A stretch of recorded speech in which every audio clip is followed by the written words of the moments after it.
Here's why losing weight will make you look even worse. I used to be skinny fat when I was younger, and I had that stubborn belly and side fat that I wanted to get rid of. And naturally, I thought losing weight would be a great idea so I could get a six-pack and a lean muscular physique. But that's completely wrong because I didn't know that weight loss and fat loss aren't the same thing. Losing weight in most cases means you're losing fat and losing muscle at the same time. So even if you do drop a few pounds, you just end up looking like a smaller, skinny fat version of yourself. As someone who's coached hundreds of men now, I see too many guys making this mistake, putting in all this effort, restricting their diet, using all of this willpower just to look even worse. If you want to go from looking like this to this, or even going from skinny fat to ripped like my client John did in just 6 months, you need to have a body recomposition instead of just trying to lose weight. In this video, I'll give you the 3 steps we use so you could just copy us. But I gotta warn you, if you don't use all 3 of these steps, it's just not gonna work for you. So when I implemented step 1, I actually started seeing results crazy fast. I started packing on muscle and losing fat way faster. And the thing is, before I implemented step 1, I thought I was eating healthy, but I still wasn't getting the results. And it was really confusing because I thought I was doing the right things when in reality I wasn't. I've noticed this is a common problem skinny fat guys struggle with because they'll eat things like salad, granola, peanut butter, avocado toast, and think it's actually helping them when in reality it's setting them back. The most important thing when it comes to achieving a body recomposition is actually your protein intake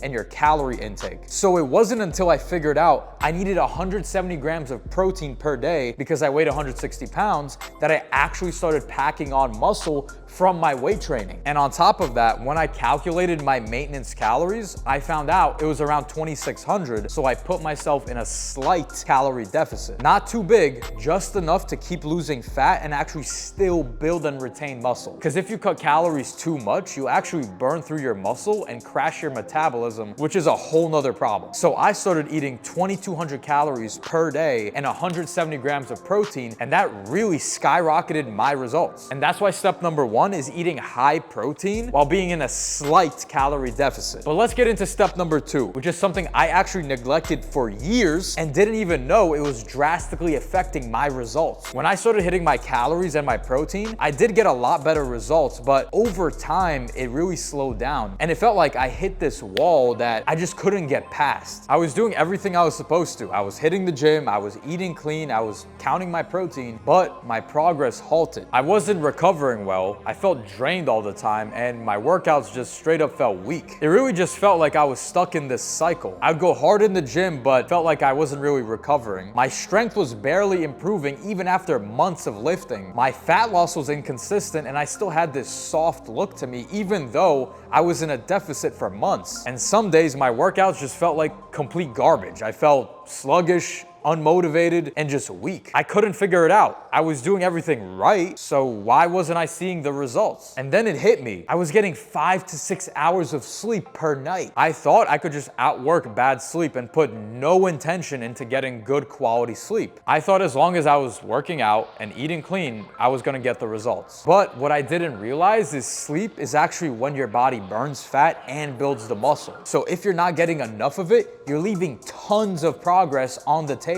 When you're sleep deprived, your testosterone and growth hormone plummets. Also, your metabolism hits the shitter, so your body is going to hold on to stubborn belly and side fat even if you're in a deficit. Your hunger hormones get screwed up, making you crave more junk and overeat. Your energy tanks, so your workouts suffer, and you start making worse decisions in your day-to-day life. On top of that, your muscle recovery slows down. So even if your training is dialed and your nutrition is dialed, you're losing 30, 40, 50% of the results you could be getting. So I made one simple change. I committed to getting at least 7 hours of sleep per night every single day. And almost instantly, everything started improving. My workouts were way stronger. I felt more motivated. My body started looking fuller, leaner, and more defined. I actually woke up feeling rested instead of dragging myself through the whole day. And my fat loss actually started becoming consistent, so I started seeing the results and broke through that wall. And that's why step number 2 is actually prioritizing high quality sleep, because without it, you're sabotaging your results. You should get 7 to 8 hours of sleep per night, and make sure your room is cold, there's no noise, and it's dark. dark. That's gonna help you sleep a lot better. You could also take magnesium before bed, and that will improve the quality of your sleep. And by the way, if you wanna work with me directly to get to your goals faster, click the link in the description below. Let's get into step number 3, which is probably the most common problem guys come to me with. Here's what happens. Most guys will come into the gym and work out, but they're not actually training with intention. Let's look at my client John, for example. When he first came to me, he was confused as hell. He had a home gym, but he was doing random workouts and had no real plan or structure. Some weeks he'd train more, and some weeks he wouldn't train at all, so he wasn't really consistent. And I've noticed that guys that don't have a blueprint they're confident in don't really stick to anything, and they're never actually consistent. Also, he wasn't tracking his lifts, so he had no idea if he was actually improving. And because he was freestyling his workouts, his body wasn't actually changing. No new muscle, no fat loss, just staying stuck with that same skinny fat look he's had for years. He was starting to think that his body just wasn't built to be lean and muscular, and he thought he was too old to change because he's actually 40 years old. But I told him the real problem is that you're not training with a proven and strategic plan, and you're not training with intention. Muscle growth isn't about doing random workouts. It's about consistently getting stronger and applying progressive overload. So we decided to tackle this issue. I gave him a clear, structured 5-day training plan specifically made for skinny fat guys who want to work out from home, focusing on key compound lifts, progressive overload, and a simple repeatable routine that we updated every 4 to 8 weeks. And within just a few weeks, his body completely changed. He went from this